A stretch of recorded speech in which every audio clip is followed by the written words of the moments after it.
नमस्कार, closing call में आपका स्वागत है। आपके साथ मैं मानसी दवे और मेरे साथ मेरे सहयोगी अभिषेक सत्यव्रतम। भारतीय बाजार में हफ्ते के आखिरी कारोबारी सत्र में आज कमजोरी का ट्रेड देखने को मिला है। ट्रंकेटेड वीक था। बुधवार को जब बाजार क्लोज हो रहे थे तब हमने यही एक्सपेक्ट किया था कि हो सकता है कि एक दिन की छुट्टी में कुछ ऐसा निकल कर आ जाए जिसका इम्पैक्ट बाजार पर पड़ता दिखे। आज के सत्र में ग्लोबल अनिश्चितताएं एक तो है ही कच्चे तेल की चाल और लगातार रुपए के डाउन ट्रेंड्स जो हैं वो बाजार को परेशान करते हुए नजर आ रहे हैं। इंडेक्स पर कमजोरी है, सेक्टर वाइज भी वॉलेटाइल मूव्स हैं, लेकिन यहां से आगे आपके लिए बाजार की चाल कैसी रह सकती है इस पर हमारा फोकस रहेगा। आपको नेविगेट कर हेल्प करने की कोशिश होगी। चलिए क्विकली आपके सामने बाजार की बड़ी बातें रख देते हैं। मार्केट एक्सपर्ट्स जब जुड़ेंगे उनके क्लोजिंग ट्रेड्स, मार्केट का आउटलुक, बीटीएसटी एसटीबीटी ट्रेड्स, ये सारे एलिमेंट्स आपके लिए लेकर आएंगे। लेकिन इस वक्त इंडेक्स पर एक नजर होनी चाहिए कमजोरी के साथ इस वक्त कामकाज करते हुए निफ्टी, बैंक निफ्टी और ब्रॉड मार्केट्स। निफ्टी में 350 अंकों से ज्यादा की गिरावट हम देख रहे हैं। 23,000 के नीचे फिसलता हुआ हमने देखा है निफ्टी को। इस वक्त भी अगर आप देखेंगे 22,923 के स्तर पर कामकाज जो है टूवर्ड्स डाउन साइड देखने को मिला है। करीब 1300 अंकों की बिकवाली हम देख रहे हैं सेंसेक्स में और बैंक निफ्टी भी करीब 1200 अंकों की गिरावट के साथ फिलहाल ट्रेड करता हुआ।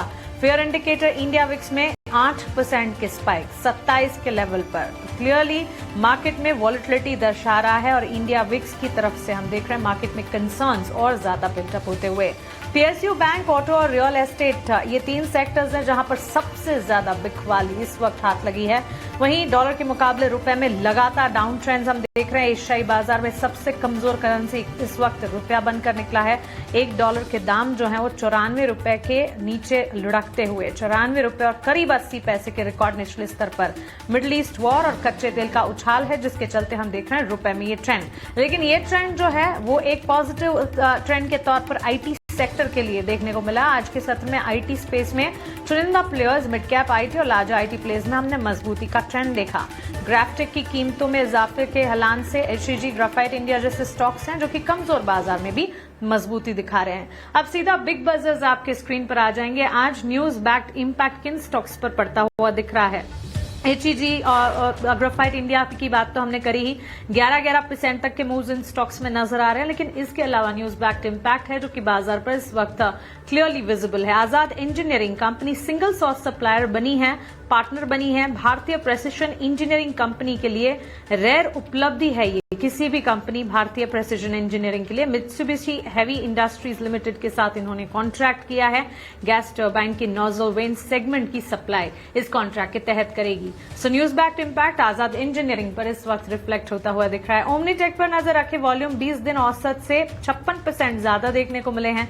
वेदरफोर्ड प्रोडक्ट से करीब 900 करोड़ का ऑर्डर कंपनी को मिलता हुआ दिखा है। सो अगेन ऑर्डर विन और कारोबार विस्तार है जो कि इस वक्त कंपनी के लिए पॉजिटिव साबित हो रहे हैं। एचईजी, ग्राफाइट इंडिया का जिक्र हमने किया। दोनों ही कंपनियों के स्टॉक में जबरदस्त मूव देखने को मिला है। ऑफकोर्स न्यूज है जिसका असर इन स्टॉक्स पर रिफ्लेक्ट होता हुआ देखने को मिला है। ग्राफाइट इलेक्ट्रोड मेकिंग कंपनी है दोनों ही और ग्लोबल ग्राफाइट लीडर ग्राफटेक की कीमतों में इजाफा होने से ये तेजी इस वक्त देखने को मिल रही है। इसके अलावा अगर आप देखेंगे बिग बजर्स में सेक्टर वाइज और stock wise, in fact stock wise move आज ज्यादा है। पावर मैक में 1563 करोड़ के ऑर्डर जो है वो कैंसिल होते हुए दिखे हैं, नेगेटिव ट्रेंड। लेकिन कुल ऑर्डर बुक जो है वो अब सिर्फ 2.6% रहती हुई। भारत डायनेमिक्स पर नजर रखिएगा जरूर। एडवांस्ड आकाश वेपन सिस्टम का FOPM कंपनी ने पूरा किया है। इनकी ऑर्डर बुक इसी के साथ 26,000 करोड़ की हो चुकी है और फुल स्केल प्रोडक्शन से पहले प्रोसेस वैलिडेशन पर फोकस है। Brigade enterprises real estate sector में भले ही डाउन ट्रेंड्स हो लेकिन ब्रिगेड एंटरप्राइजेस के स्टॉक में कंपनी की जो पोटेंशियल और नए बिजनेस प्रोजेक्ट्स की जो लॉन्चिंग की बात है वो रिफ्लेक्ट होती हुई दिख रही है। नए डेवलपमेंट बेंगलुरु में करने वाली है कंपनी और इसी के चलते स्टॉक में पॉजिटिव इम्पैक्ट। और एक्मे सोलर का स्टॉक भी आज फोकस में है। गुजरात में 100 मेगावाट विंड प्रोजेक्ट की तैयारी यहां पर कंपनी करती हुई अतिरिक्त 4 मेगावाट शुरू किए हैं और 92 मेगावाट पहले से ही कमीशन कर चुकी है कंपनी, जिसके चलते ये स्टॉक भी आज फोकस रेडार पर है। सो ये हो गए बाजार की बड़ी बातें और बाजार के बजिंग स्टॉक्स। लेकिन इंडेक्स वाइज इतनी थकान क्यों महसूस कर रहा है बाजार, इस पर अब फोकस करते हैं। अभिषेक, जिस तरह से हम देख रहे हैं आज दिन की शुरुआत से ही बाजार में उतार चढ़ाव है और टुवर्ड्स डाउन साइड ये ज्यादा विजिबल नजर आ रहा है।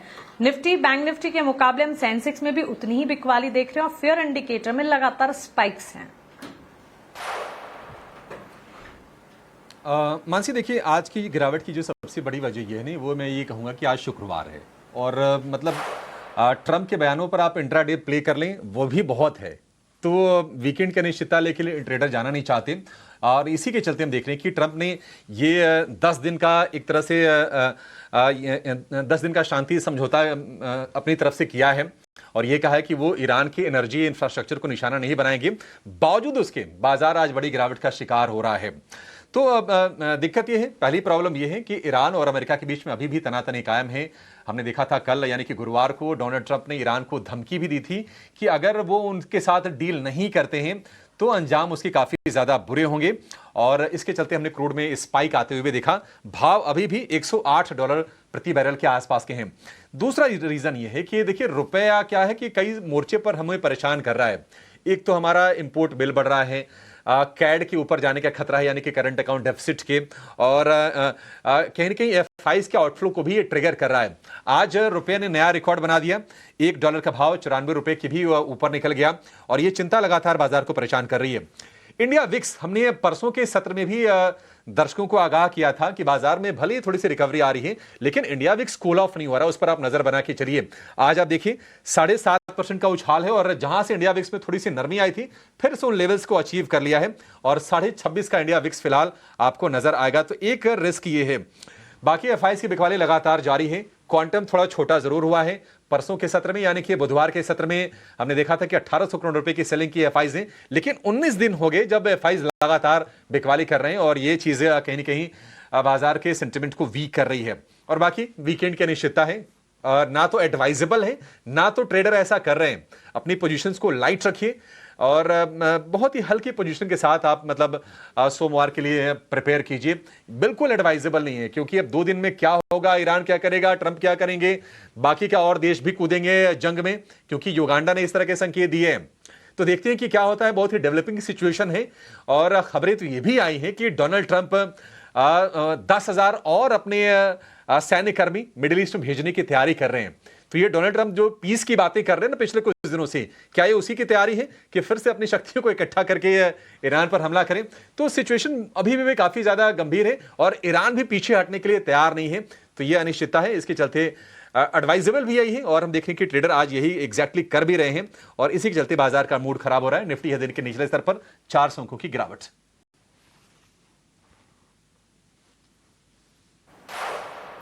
बिल्कुल, तो चलिए ये कारण है जिसके चलते हम देख रहे हैं कि डाउन ट्रेंड्स यहाँ पर काफी सारे फैक्टर्स हैं। ग्लोबल अनिश्चितताएं तो रही भी, लेकिन इसके अलावा फ्राइडे फैक्टर भी मार्केट पार्टिसिपेंट्स कॉशन प्रैक्टिस कर रहे हैं और इसी के चलते यहां से आगे किसी भी तरह से के रिस्क से फिलहाल बचने की यहाँ पर कोशिश होती हुई। लेकिन चलिए ऐसे में लगातार हमारे साथ फंडामेंटल और टेक्निकल मार्केट एक्सपर्ट्स जुड़ते हैं और हम पूरी कोशिश करते हैं कि बाजार में चाहे किसी भी तरह की स्थिति हो लेकिन आपको सही सटीक रणनीति मिलनी चाहिए। इसी कड़ी में हमारे साथ आज के एक्सपर्ट की पैनल जुड़ गई है। मेरे साथ तेजस इस वक्त मौजूद हैं। Tejas, good afternoon. तेजस शाह है हमारे साथ। वहीं हमारे साथ VP technical research JM financial services Amol Athawale है, vice president technical research Kotak securities. Pradeep Haldar, founder and CEO PHD capital, और आस्था जैन भी हमारे साथ जुड़ी है, senior research analyst Hem securities से। आप सभी का स्वागत है 18 हाउस स्वदेश पर। अपना समय हमें देने के लिए आपका शुक्रिया। तेजस, विल स्टार्ट विथ यू। कैसे देख रहे हैं बाजार की चाल को? और हाँ, ट्रंकेटेड वीक था तो एंटिसिपेट कर तो चल ही रहे थे कि इस तरह का एक्शन, वॉलेटिलिटी नजर आएगी, लेकिन आज ऑन अ फ्राइडे सेशन जब करीब करीब 1.5 घंटा बचा है बाजार की क्लोजिंग को, क्या राय देंगे हमारे मार्केट पार्टिसिपेंट्स को आप? गुड आफ्टरनून मानसी जी और तमाम दर्शकों और पैनलिस्ट को मेरा नमस्कार। देखिए, मार्केट की बात करें कि जैसे अभिषेक जी ने बताया कि फ्राइडे का सत्र है तो आज भी कोई लॉन्ग पोजीशन कैरी करेगा नहीं बिकॉज वीकेंड है और नेक्स्ट वीक भी अगर देखेंगे तो ट्रंकेटेड वीक है, ट्यूसडे को हॉलीडे है और फ्राइडे को भी हॉलीडे है। तो ओवरऑल स्ट्रक्चर अभी भी निफ्टी का वीक है। Sell on rise should be the strategy. 23,400 23,500 एक अहम रेजिस्टेंस जोन है। लास्ट वीक भी हमने देखा कि निफ्टी में वहां से गिरावट आई है। इमीडिएट बेसिस पे 22,900 का सपोर्ट है जो इंट्राडे बेसिस पे आज ब्रेक हुआ है, जो अगर क्लोजिंग 22,900 के नीचे आती है तो मुझे लग रहा है इमीडिएट बेसिस पे नेक्स्ट वीक में 22,500 तक के भी लेवल मार्केट छू सकता है। मार्केट में कोई लीडरशिप नहीं है, कोई भी सेक्टर ऐसा नहीं है जो लीड कर रहा है मार्केट को, तो जब तक कोई लीडरशिप नहीं आएगी, sell on right should be the strategy. Bank Nifty की बात करें तो बैंक निफ्टी का भी स्ट्रक्चर काफी वीक है और there is a strong possibility के रिसेंट स्विंग लो बना था बैंक निफ्टी में 51,300 का, वो भी रीटेस्ट हो सकता है आने वाले दिनों में। तो उछाल पे सेल ऑन राइज की स्ट्रैटेजी अपनाए for both Nifty and bank Nifty.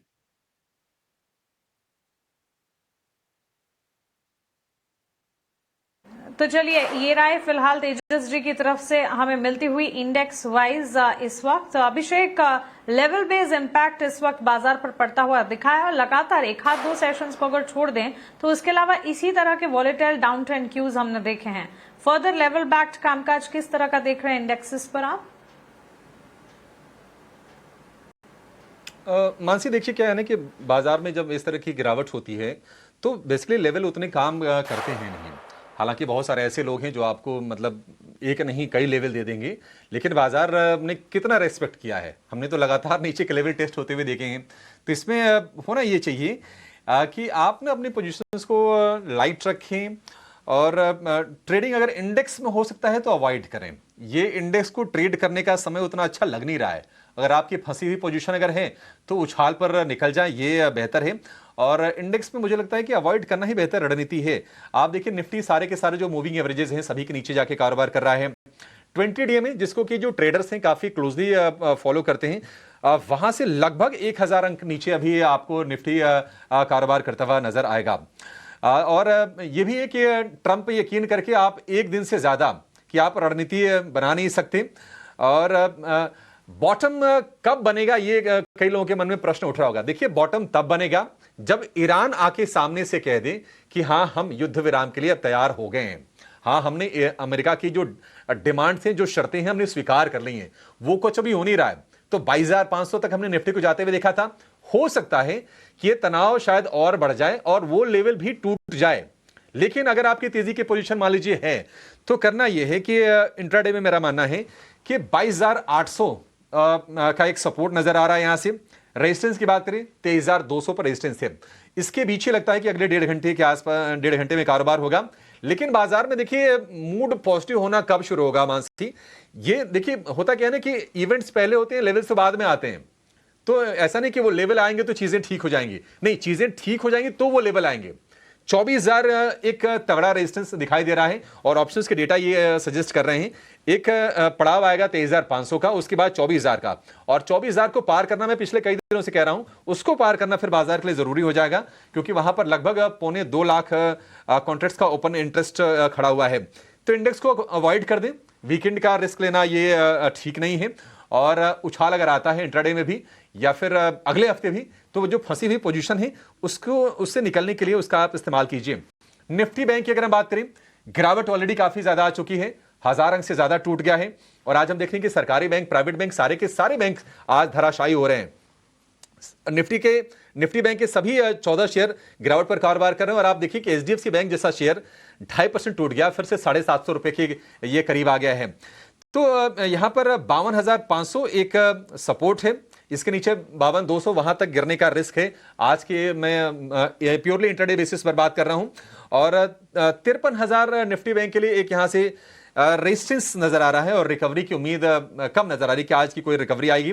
तो यहां पर भी मुझे लगता है कि जिनके मन में ये सवाल उठ रहा हो क्या गिरावट खरीदारी के लिए इस्तेमाल करना, नहीं, मत कीजिए, बिल्कुल अभी इंडेक्स अवॉइड कीजिए। सोमवार को देखी जाएगी। हाँ, अगर आप लंबी अवधि के निवेशक हैं तो जो बड़े शेयर्स हैं ना, जो भारी गिरावट के शिकार हो रहे हैं, उनमें जरूर आप चाहें तो स्टैगर्ड मैनर में बाइंग कर सकते हैं। वो शेयर कौन से हैं?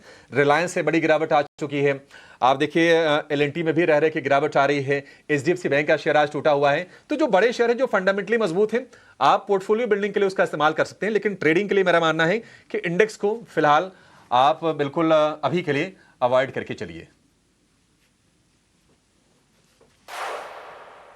एब्सोल्युटली, इंडेक्स को अवॉइड करने की ही राय, और लगातार कैटेगोरिकली हम यही आपको कह रहे हैं कि इंडेक्स वाइज बाजार जो है वो वॉलेटाइल है, रिस्की है, और इसी वजह से इसे वॉच लिस्ट में रखना चाहिए।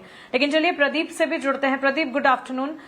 इस वक्त मार्केट की स्थिति, चाहे फिर वो इक्विटी हो या फिर कोई भी एसेट क्लास, कमोडिटी मार्केट में भी इसी तरह के लेवल्स और न्यूज बैक्ड कामकाज जो ग्लोबल कंसर्न्स है उसी की तरफ से ज्यादातर आज कहेंगे क्रूड और रुपए की चाल जो है वो इम्पैक्ट करती हुई दिख रही है। कैसे देख रहे हैं बाजार की चाल को हम? आज सुबह जो आईटी में कुछ हद तक मोमेंटम देख रहे थे वो मोमेंटम भी फिजल आउट होता हुआ इस वक्त पूरी तरह से टूटते हुए बाजार, क्या राय होगी? जी, good afternoon Mansi ji, Abhishek ji and सारे पैनलिस्ट को एंड 89 स्वदेश के सारे दर्शकों को। एक स्टैंडर्ड डिस्क्लेमर रहेगा जितने भी स्टॉक्स है इंडेक्स को लेके मैं बात करने वाला हूँ। कोई भी स्टॉक्स है इंडेक्स में हमारा कुछ भी पोजीशन नहीं होता है, नो कॉन्फ्लिक्ट ऑफ इंटरेस्ट। ऐसा ही कुछ राय हम क्लाइंटों को भी देते हो सकते, कुछ क्लाइंटों के पास हो, हमारे पास नहीं है। And registered and guided by SEBI membership of BSE certification of NISM in no way guarantee performance of the intermediary और provide any assurance to the investors. Obviously देखिए, मैं अभिषेक जी को सुन रहा था अभी, मतलब मेरा मन का बात अभिषेक जी ने अभी आज भी बोल दिया कि अभी जितने भी हम लेवल को लेके डिस्कशन करें, मुझे लगता नहीं कि यहाँ से कुछ भी पॉसिबिलिटीज अपसाइड हो सकता है अभी, क्योंकि एनवायरनमेंट ही खराब है। अब सिचुएशन इज लाइक दैट कि ट्रम्प अभी हो रहा है नरम, अब ईरान हो रहा है गरम, और जितने भी पुल बैक या शॉर्ट कवरिंग मूव आ जाए आपको बुलाती है मगर जाने का नहीं। और ऐसा सिचुएशन है, फ्राइडे फैक्टर काम कर रहा है। और हम सुबह भी बात कर रहे थे, इनफैक्ट लास्ट जब हमारा शो हो रहा था बुधवार को, उस टाइम पे भी हमने दोपहर में ही व्यू रखा था कि कहीं ना कहीं जिस तरीके का सिचुएशन बन रहा है, हमें नहीं लगता कि कुछ भी पुल बैक या बाउंस बैक में प्ले करना चाहिए।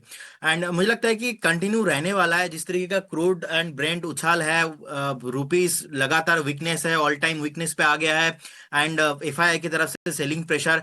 अभी ये डिपेंड करेगा ना वीकेंड के ऊपर, सैटरडे संडे अगर कुछ भी पॉजिटिव न्यूज आता है। अब मंडे देखेंगे गैप अप, अब मंडे गैप अप के लिए प्ले नहीं कर सकते क्योंकि वो एक गैम्बलिंग सिचुएशन हो जाएगा।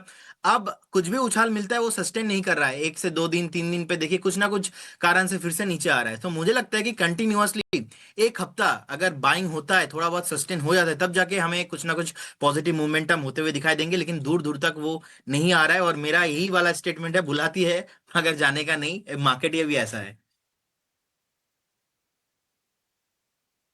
अच्छा स्टेटमेंट है, क्रिएटिव ढूंढ लाए हैं आप प्रदीप, और सही बात है क्योंकि इस वक्त डोनाल्ड ट्रंप की तरफ से जो एक के बाद एक प्रतिक्रियाएं आ रही हैं, भले ही पॉज हो, लेकिन वो पॉज क्या तैयारी के लिए पॉज है या सच में वो सिचुएशन को हल्का या किसी तरह के सोल्यूशन की तरफ बढ़ना चाहते हैं, ये कोई नहीं, सिर्फ वक्त ही बता पाएगा। और इसीलिए कॉशन प्रैक्टिस करना बेहद जरूरी। आगे बढ़ेंगे, क्लोजिंग ट्रेड्स हमारे अगले सेगमेंट का रुख करेंगे।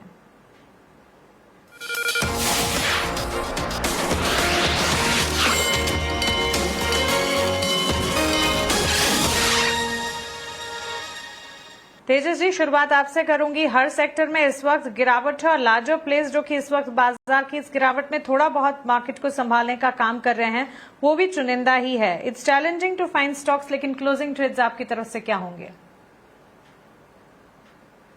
सो मानसी जी, आज का जो मेरा पहला ट्रेड है वो आईटी क्षेत्र से है। इन्फोसिस लिमिटेड स्टॉक में एक अच्छा खासा बेस बन गया in the range of 1215 to 1225, और एक पॉजिटिव डाइवर्जेंस दे रहा है स्टॉक, जहां पे प्राइसेस लोअर लो बना रहे हैं बट इंडिकेटर हायर लो बना रहा है। तो वो संकेत दे रहा है early sign of reversal.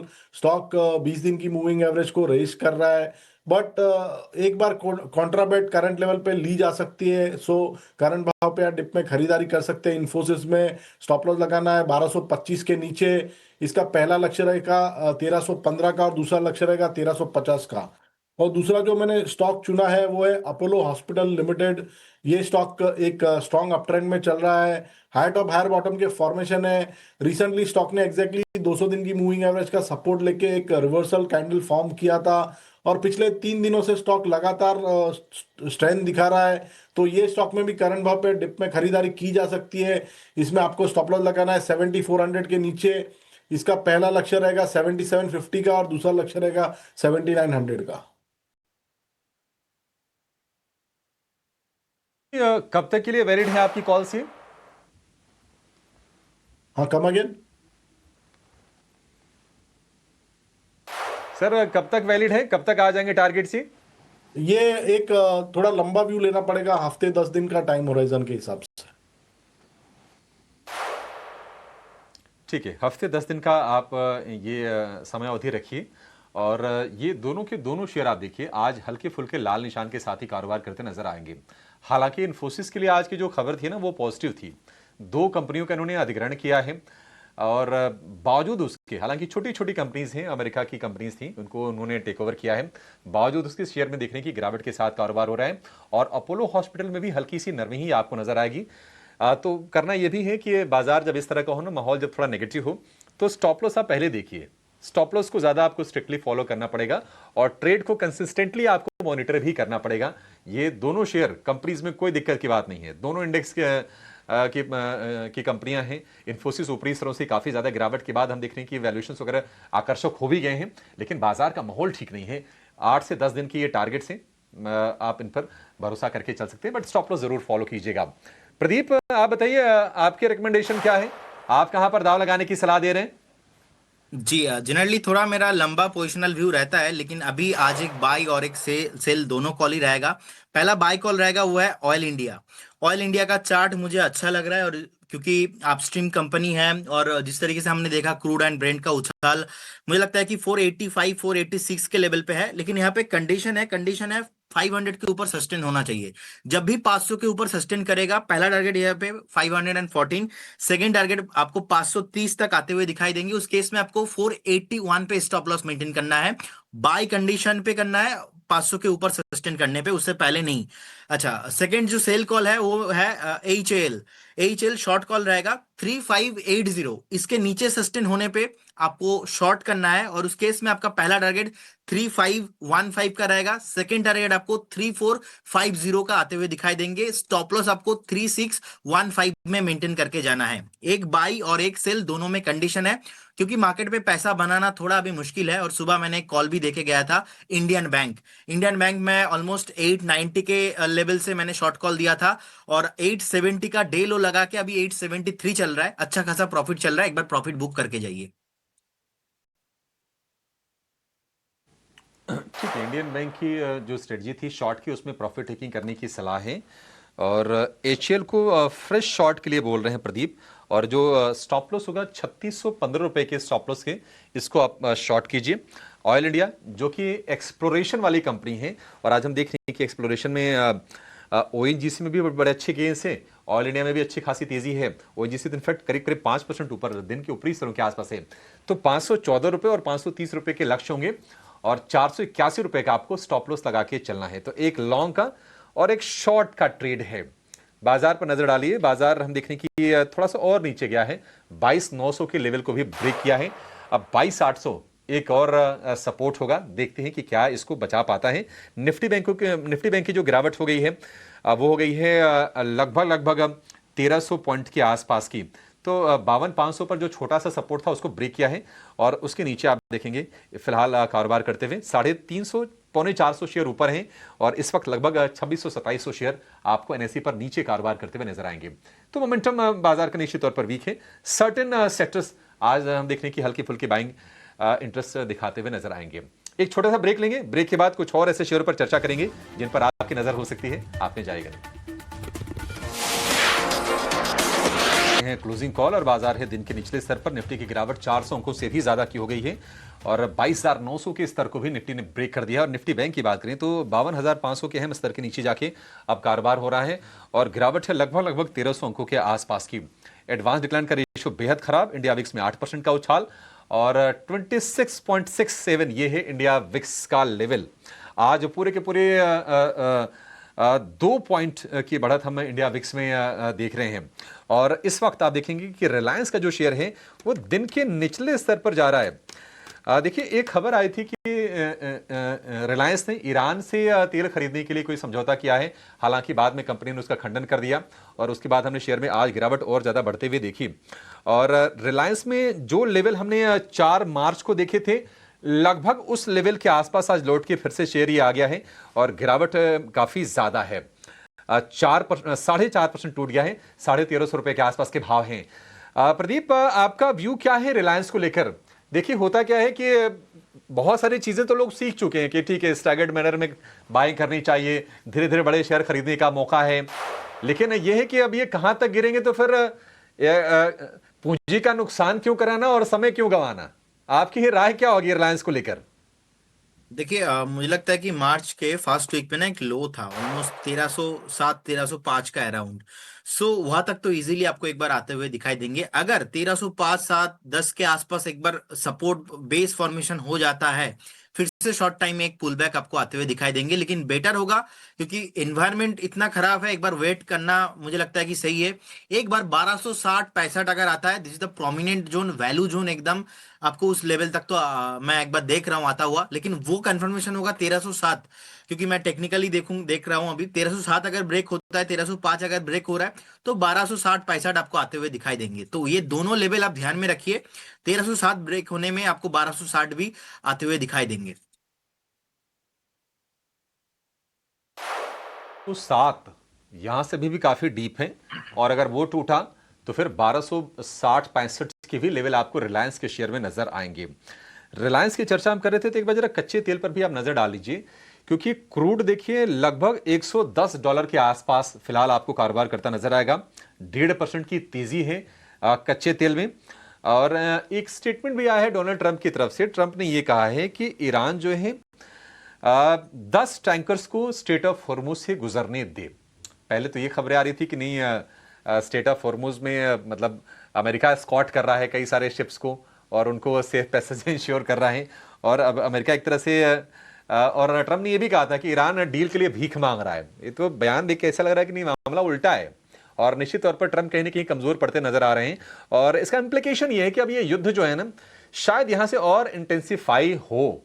Crude के प्राइसेस पर इसका क्या इंपैक्ट होगा, किसी बड़े ऑयल एक्सपर्ट्स इस पर हम आगे बातचीत करेंगे और समझने की कोशिश करेंगे कि हमारी जो ऑयल कंपनीज हैं उनके लिए और क्रूड के का डायनेमिक्स यहाँ से किस तरह से चेंज हो सकता है। क्या भाव हम फिर से $120 के आसपास के देखेंगे या उसके ऊपर के, ये जानने की कोशिश करेंगे। लेकिन कुछ और स्टॉक्स पर जरा चर्चा करते हैं, जहां पर आज के सत्र में और इंडेक्स वाले शेयरों पर ही जरा हम राय लेते हैं कि रणनीति क्या होनी चाहिए। इंटरग्लोब में हम देख रहे हैं प्रदीप, आज फिर से गिरावट है 4% के आसपास की। पिछले दिनों जब खबर आई थी कि इन्होंने फ्यूल सरचार्ज बढ़ाया है, उसके बाद हमने देखा था कि लोअर लेवल से थोड़ी सी बाइंग आई थी। लेकिन निश्चित तौर पर एटीएफ भी महंगा हुआ होगा, मार्जिन को लेकर प्रॉब्लम आ सकती है, क्योंकि इनके टोटल ऑपरेटिंग कॉस्ट में ऑलमोस्ट 40% इनका एटीएफ पे खर्च होता है। 4,100 रुपए के भाव फिर से हम इंटरग्लोब में देख रहे हैं। क्या राय होगी आपकी? क्या यहां से और वीकनेस आप देख रहे हैं? ना ओवरऑल इसका जो बैकग्राउंड है, लास्ट अगर 2 से 3 महीना का हिसाब से देखेंगे, पूरा खराब हो चुका है। इनफैक्ट हर एक उछाल में बेचने का ही मैं सलाह दूंगा, लेकिन जब तक ये 4,000 के ऊपर सस्टेन कर रहा है, फ्रेश शॉर्ट नहीं करना चाहिए अभी, क्योंकि रिसेंटली हमने 2-3 दिन इसमें शॉर्ट कॉल भी दिया था, तीनों बार ही अचीव हुआ, और फिर से कहीं ना कहीं उसके बाद थोड़ा बहुत शॉर्ट कवरिंग मूव इसमें देखने को मिला। जब तक ये 4,850 इसके ऊपर सस्टेन नहीं हो जाता, मैं बाई कॉल कभी नहीं दूंगा, और जब तक ये 4,000 के नीचे फ्रेश सस्टेन नहीं करता, शॉर्ट कॉल भी नहीं है। तो अभी ओवरऑल देखेंगे तो डेली, वीकली, मंथली तीनों टाइम फ्रेम में ही खराब हो चुका है। इसका 50, 100 एंड 200 जो एक्सपोनेंशियल मूविंग एवरेज प्राइस है, ऑलरेडी नीचे आ चुका है। तो कहीं ना कहीं स्ट्रेंथ इसमें नहीं है, डाउन साइड ही पॉसिबिलिटी ज्यादा लग रहा है। जिस तरीके से क्रूड का प्राइस ऊपर आया है, ऑब्वियसली इसका जो फ्यूल कॉस्ट है वो इंक्रीज हो गया है। अब इंडिगो वालों ने तो ऑलरेडी, इनका एक फेसबुक पोस्ट में भी मैं देख रहा था, ऑलरेडी वहां पे एक्स्ट्रा भी आप टिकट बुक करने जाएंगे तो इतना आपको एक्स्ट्रा फ्यूल कॉस्ट पे चार्ज देना पड़ रहा है, वो भी क्लियर कट बोल दिया है। सो कहीं ना कहीं ओवरऑल देखेंगे सिचुएशन अच्छा नहीं है, चार्ट भी खराब है, तो एक बार इग्नोर करने का ही सलाह रहेगा। ऑलराइट, तो इंटरग्लोब एविएशन को लेकर ये राय पर अभी मार्केट्स की फिलहाल बड़ी चिंता जो सामने है वो है रुपए में वीकनेस, क्योंकि लगातार हम देख रहे हैं कि रुपया कमज़ोर हो रहा है। अभी हमने वेंसडे को ही देखे थे कि 94 के लेवल्स आते हुए देखे थे, अब 95 के लेवल्स भी निकट हैं। आप देख सकते हैं आज फिर से लगभग 1% की कमज़ोरी है, और 94.81 फिलहाल प्रति डॉलर के मुकाबले हम रुपए का भाव देख रहे हैं। चलिए आइए समझते हैं कि क्या कुछ है इसके पीछे की वजह और कहां तक ये गिरावट जो है गहरा सकती है। हमारे साथ मोतीलाल ओसवाल फाइनेंशियल्स के नवनीत दमानी जुड़ चुके हैं। नवनीत जी, बहुत बहुत स्वागत है आपका 18 स्वदेश पे। सब तो यही जानना चाहते हैं कि कहां तक ये गिरावट और गहराएगी, क्या व्यू है आपका? क्योंकि जिस तरीके से जियोपॉलिटिकल सिचुएशन दिख रही है फिलहाल, वहां पर कोई सुधार के संकेत नहीं है। बट ऐसा क्या है कि इंडियन मार्केट और इंडियन करेंसी से ही इतनी वीकनेस हावी हो रही है? जी, रुपए की अगर हम चाल देखें तो पिछले करीब 8-10 महीनों में रुपए में अच्छा खासा है। उसके बाद एक तो 83 से 90 तक का फॉल था, उसमें डॉलर इंडेक्स का जो पार्टिसिपेशन था वो काफी कॉन्ट्रारी था एज कम्पेयर टू व्हाट रूपी वाज बिहेविंग। बट हम लास्ट करीब करीब 2 हफ्तों या 3 हफ्तों से जो गिरावट देख रहे हैं वो लार्जली वॉर रिलेटेड सिचुएशन की वजह से है, एंड उसके साथ साथ एनर्जी प्राइस का जो इंक्रीमेंटल गेन हम देख रहे हैं कि करीब करीब 40 से 45% क्रूड के दाम बढ़ गए हैं, और एलपीजी और सीएनजी के दाम भी काफी हद तक बढ़ते हुए नजर आए इंटरनेशनल मार्केट में, जिसकी वजह से डोमेस्टिक दरों पे हमें एक स्ट्रेस देखने मिल रहा है। उसके साथ साथ 98 वाला डॉलर इंडेक्स भी रिबाउंड करके करीब करीब 100 के ऊपर ट्रेड करता हुआ नजर आ रहा है। ये भी एक नेगेटिव फैक्टर है। तीसरा है कि इन्फ्लेशनरी कंसर्न बहुत हद तक राइज हो गए हैं। यूएस के तरफ से जो बयान आ रहा है उसमें रेट कट की पॉसिबिलिटी तो छोड़ दीजिए, रेट हाइक की पॉसिबिलिटी अगले 6 महीने में आ जाए, ऐसा भी एक सिनेरियो हो सकता है। डोमेस्टिक बॉन्ड यील्ड अगर आप देखेंगे तो 6.8% के आसपास चल रहा है। अगर यूएस 10 ईयर बॉन्ड यील्ड लेंगे तो 4.42% के आसपास चल रहा है, विच इज इंडिकेटिंग कि रेट कट की जो पॉसिबिलिटी वो थोड़ी सी बैकफुट पे आ गई है, जिसकी वजह से एक नेगेटिव नैरेटिव सेट हो गया है। उसके साथ साथ आज डीजल और पेट्रोल के भाव में गवर्नमेंट ने जो कटान किया है, जो लेवी चार्ज कट किया है, उसकी वजह से भी हमारा फिस्कल बैलेंस थोड़ा सा गड़बड़ाएगा और रुपये में आज की हावी हो रहा है। मुझे लगता है लार्जर ट्रेंड में हमें 95.5 96 के लिए अगले 2-3 दिनों में तैयार हो जाना चाहिए, बट उसके बियॉन्ड जब तक कोई खास नैरेटिव सेट नहीं होगा, मुझे नहीं लगता है कि उसके बियॉन्ड बहुत ज्यादा नरमी हमें देखने मिलेगी। नवनीत जी, ये बताइए कि आरबीआई के लिए इस सिचुएशन को कंट्रोल करना कितना ट्रिकी है, क्योंकि हम देख रहे हैं कि जब से युद्ध की शुरुआत हुई है रुपए में 4% की गिरावट आ चुकी है। अगर हम पिछले एक साल की बात करें, यानी कि 31 मार्च 2025 से लेकर अब तक लगभग 10% के आसपास की गिरावट आ गई है। होता यह है आमतौर पर कि जब रुपया ऐसे फ्री फॉल में होता है तो आरबीआई फिर डॉलर बेचता है, लेकिन वो करना भी अभी थोड़ा सा मुश्किल है, क्योंकि हमें तो मतलब अभी तो खैर जिस तरह से इंपोर्ट कॉस्ट बढ़ा है तो डॉलर की ज़रूरत भी शायद पड़ सकती है। तो ये कितना ट्रिकी है। और हमने ये भी देखा नवनीत जी कि बर्नस्टीन ने 98 का लेवल एक दिया है कि वहां तक भी गिर सकता है। क्या आपको भी ये संभव लग रहा है? देखिए, आरबीआई का जो ये तो आरबीआई ऐसे ही इंटरवीन नहीं करता है बाजार के अंदर। जब तक उनको क्लैरिटी नहीं लगती है, जब कोई प्राइस मैनिपुलेशन नहीं लगता, तब तक इंटरवेंशन नहीं आता है। Because RBI ultimately reserve build करने में लगा हुआ है, ना कि बर्न करने में लगा हुआ है। तो only in case of very sharp depreciation, या जहां पे उनको लगता है कि थोड़ा सा ओवर स्ट्रेच हो गया मार्केट, तभी ये नैरेटिव आता है एंड आरबीआई इंटरवीन करता है। हो सकता है अगले 2 घंटे में भी कर ले, और हो सकता है 2 हफ्ते भी ना करे, ऐसा बहुत बहुत ब्राइट पॉसिबिलिटी है। हमने टाइम एंड अगेन देखा है कि आरबीआई जब भी इंटरवीन करता है, या तो 4 साढ़े 4 बजे के आसपास शाम को इवनिंग में, या सुबह सुबह अर्ली मार्केट ओपनिंग के अंदर करता है। बट ऐसा कुछ भी हमें लास्ट कुछ दिनों में देखने नहीं मिल रहा है। इसका मतलब ये है कि नेचुरल चाल है रुपये की डेप्रिसिएशन की, वो अभी हावी हो रही है। तो मुझे नहीं लगता है कि आरबीआई को हमें मच रीड करना चाहिए। जब भी उनका पार्टिसिपेशन आएगा, बट वो एक नीजर्क रिएक्शन प्रोवाइड कर सकते हैं, रुपए की चाल को नहीं बदल पाते हैं। ये हमने लास्ट 4-5 साल की हिस्ट्री में देखा है कि they have not been able to turn the tide of the market. रहा सवाल दूसरा कि हमें कहाँ तक जाते हुए देखने मिल सकता है। देखिए, 95.5 96 तो बहुत लार्जली डिस्काउंटेड है और बहुत जल्दी आ सकता है, बट 98 का नैरेटिव या उसके ऊपर के नैरेटिव के लिए मुझे लगता है कि कुछ ना कुछ और खराब संकेत, या वॉर एस्केलेशन, या क्रूड ऑयल प्राइसेस में इंक्रीमेंटल इजाफा देखने नहीं मिलेगा, तो वो आना थोड़ा सा डिफिकल्ट हो सकता है। एक बार के लिए 95.5 96 तो मुझे लगता है पॉज हो जाना चाहिए। ऑल राइट, 95.5 पे जाके थोड़ी सी थमनी चाहिए गिरावट। नवनीत जी, बहुत अच्छा लगा आपसे बात करके। काफ़ी डिटेल में आपने समझाया कि क्या कुछ फैक्टर्स फिलहाल इस वीकनेस में भागीदार हैं, और साथ ही आरबीआई कब और क्यों इंटरवीन करेगा, और अभी फ़िलहाल वो दिख रहा है या नहीं, वो भी आपने विस्तार से समझाया। बहुत बहुत शुक्रिया।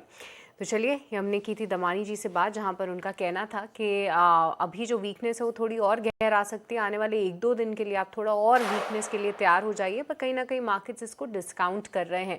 दूसरा उनका कहना था कि अभी फ़िलहाल आरबीआई इंटरवीन नहीं कर रहा है, वो भी कुछ सेट कंडीशंस पे ही इंटरवीन करते हैं, या तो 4:30 बजे के आसपास या फिर सुबह 6 बजे। अभी जो है उसको कहना कि वो इंटरवीन करेंगे या नहीं, वो थोड़ा सा मुश्किल है, और आरबीआई एक नी जर्क रिएक्शन कहीं ना कहीं रेस्ट कर लेते हैं। ट्रेंड को चेंज करना थोड़ा सा मुश्किल होता है और अभी फ़िलहाल जो ट्रेंड है वो लगातार वीकनेस का ही है और इसके डोमेस्टिक फैक्टर्स नहीं बल्कि इंटरनेशनल फैक्टर्स हैं जो कि इस वीकनेस को कहीं ना कहीं फ्यूल कर रहे हैं। तो चलिए, अब रुपए की चाल तो हम ट्रैक कर ही रहे हैं लगातार, देखते हैं कि वहाँ कोई रिस्पाइट आता है या नहीं। बट इस बीच मार्केट में भरपूर एक्शन है और इस एक्शन में आपको क्या करना चाहिए यही हम समझने की कोशिश कर रहे हैं हमारे एक्सपर्ट्स के साथ। आइए इस कड़ी में स्वागत करते हैं आस्था जैन और साथ ही साथ लोकेश सेठिया का भी, वो भी हमारे साथ मौजूद हैं। और लोकेश जी, गुड आफ्टरनून। सबसे पहले आपकी आज की स्टॉक कॉल समझना चाहेंगे। ऐसे वीकनेस भरे बाजार में कोई स्टॉक जो आपको पसंद आ रहा हो? जी मैम, हमने 2 स्टॉक आइडेंटिफाई किया है आज के दिन के लिए, जो पोजिशनली इसको बाय करना है, ना कि 1 या 2 दिन के हिसाब से। पहला स्टॉक होगा सन फार्मा। 1798 के करीब के भाव में इसको लेना चाहिए। हमें लगता है ये आपको 1865 से लेके 1890 तक का मूव दिखा सकता है। 1890 तक का टारगेट इसमें आ सकता है। इसके लिए आपको जो स्टॉप लॉस होगा 1750 का होना चाहिए। मोस्ट इंपॉर्टेंट बात ये है कि ये पोजिशनल बेस पे है, 15 से 25 दिन के पॉइंट ऑफ व्यू से, 1 या 2 दिन के पॉइंट ऑफ व्यू से हम ये रिकमेंडेशन नहीं दे रहे हैं। और नंबर 2 जो कॉल है वो है एक्मे सोलर। ये 269 के करीब का भाव में अभी आपको मिलेगा। इसमें आपका टारगेट 300 और 315 तक होना चाहिए और आपका जो स्टॉप लॉस है 245 का इसमें आप रख के रखे। हमें लगता है ये स्टॉक भी काफी अच्छा कर रहा है, मार्केट करेक्शन में कहीं पे भी पार्ट नहीं ले रहा। हर एक मूविंग एवरेज, चाहे वो शॉर्ट टर्म हो या लॉन्ग टर्म हो, 21 days, 100 days, 200 days moving average के ऊपर ट्रेड कर रहा है। आरएसआई भी पॉजिटिव है, एडीएक्स भी बहुत पॉजिटिव दिखा रहा है इसमें। तो हमें लगता है ये स्टॉक बहुत अच्छा कर सकता है आने वाले टाइम पे भी, तो पोजिशनली इसको एड ऑन किया जा सकता है। चलिए, 2 काउंटर्स, एक दिग्गज सन फार्मा यहाँ पर खरीदारी की राय है और एक्मे सोलार 6% की तेजी ऑलरेडी दिखा रहा है और बड़े टारगेट्स लोकेश जी की तरफ से आते हुए इन काउंटर्स पर रखेंगे ध्यान। पर आस्था, गुड आफ्टरनून। आपसे समझेंगे आपके stock ideas. Good afternoon to everyone. 2 stock ideas में सबसे पहले तो OFS, Oracle financial services software. यहाँ पे मुझे लगता है कि एक अच्छा मोमेंटम बना हुआ है, 6949 के आसपास आ रहा है। इन्हीं स्तरों पे खरीदारी करने की सलाह है। स्टॉप लॉस जो इसमें मेंटेन करना रहेगा वो तकरीबन यहाँ पे माना कि जाया जा सकता है 6700 का एक स्टॉप लॉस इसमें मेंटेन करना रहेगा। 6948 के आसपास खरीदिए, 6700 का स्टॉप लॉस इसमें मेंटेन करिए और टारगेट्स इसमें अब जो सेट किए जा सकते हैं वो तकरीबन 7300 7350 के रहेंगे, लेकिन एक पोजिशनल कॉल के तौर पे इसे लिया जाए। दूसरा जो काउंटर पसंद आता है वो है FL3I लिमिटेड। आज के इस मार्केट में भी एक बहुत बढ़िया मोमेंटम हमने देखा है। 20 डे एक्सपोनेंशियल मूविंग एवरेज को एक अच्छा बेस पकड़ के इसने बहुत पॉजिटिव यहाँ पे मोमेंटम दिखा है। वॉल्यूम एक्टिविटी भी काफी स्ट्रॉन्ग है, इसमें भी खरीदारी करने की सलाह है। 1447 के आसपास चल रहा है, इन्हीं स्तरों पे खरीदारी करिए। स्टॉप लॉस मेंटेन किया जा सकता है 1370 का और टारगेट्स जो इसमें रहेंगे वो तकरीबन यहाँ पे 1535 का पहला टारगेट होगा और दूसरा टारगेट इसमें मेंटेन किया जाएगा 1555 का। तो FL3I भी अच्छा लगता है, वहां पे भी खरीदारी करने की सलाह है OFSS के अलावा। तो चलिए, ओरेकल फाइनेंस ये पर्टिकुलर काउंटर और 2 काउंटर्स फिलहाल आस्था की तरफ से आते हुए। पर अमूल जी भी हमारे साथ अब जुड़ चुके हैं। अमूल जी, गुड आफ्टरनून। आपसे समझेंगे आपके स्टॉक आइडियाज। जी नमस्ते एंड गुड आफ्टरनून। एक ही स्टॉक के साथ जा रहा हूँ, एनटीपीसी के साथ जा रहा हूँ। 377 के आसपास चल रहा है। पोजिशनली पॉइंट ऑफ व्यू से 395 तक के टारगेट्स निकल के आ रहे और स्टॉप लॉस उसका रहेगा 369। हालांकि मार्केट में काफी दबाव है, बट एनटीपीसी का अगर हम फॉर्मेशन देखते हैं तो अभी भी ब्रॉडर सेटअप अभी भी पॉजिटिव साइड पे ये higher bottom formation weekly daily charts पे स्टॉक ने मेंटेन रखा है। तो लार्जर सेटअप अच्छा है। अगर मार्केट सेंटीमेंट इंप्रूव होता है तो एनटीपीसी में एक वापस से फ्रेश अप ट्रेंड रैली यहाँ से आगे देखने को मिल सकती है। चलिए, फिलहाल एक ही स्टॉक मुझे को पसंद आ रहा है और काफ़ी सेफ बेट एनटीपीसी। हाल फिलहाल पावर स्पेस में काफ़ी एक्शन है और एनटीपीसी भी अच्छी तरीके से परफॉर्म कर रहा है, हालांकि आज गिरावट में ज़्यादा पार्टिसिपेट भी नहीं किया है। तो चलिए, इस काउंटर को भी रखेंगे रेडार पे। पर फिलहाल वक्त तो चला एक छोटे से ब्रेक, आप कहीं मत जाएगा। ब्रेक के उस पार हमारे तमाम एक्सपर्ट्स हमारे साथ मौजूद हैं और उनसे हम लगातार ले रहे हैं उनके ट्रेडिंग कॉल्स।